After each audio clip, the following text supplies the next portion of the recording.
आज मेरे प्रोग्राम की रिकॉर्डिंग है, क्या तुम मेहमान बनना चाहोगी? मुझे बहुत खुशी हो रही है। अम्मी, अम्मी, जिसका इंतजार था वो दिन आ गया है। मैं ज़ैनब साहबा के प्रोग्राम में मेहमान बन रही हूँ।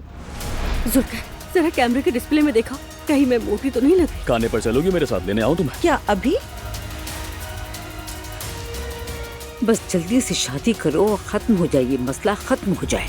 काश कि मैं इस घर में पैदा ना होती तो मेरी जिंदगी कैसी होती बताएं? आवारा होती, समझी तुम? मैं एक रास्ते पर निकल पड़ा हूँ, अल्लाह मंजिल तक पहुँचाए। उफ इल्हामी, मौलवी साहब ने तो बड़ी जिद पकड़ ली है भाई। मैं ये शादी नहीं कर सकती, मैंने फैसला कर लिया है। नूर, हालात बिगड़ने से पहले घर से निकल जाओ। इमाम निकाह तो है, बस घर में घर वालों के साथ हो जाएगा। उमर को भी नहीं बुलाऊंगा।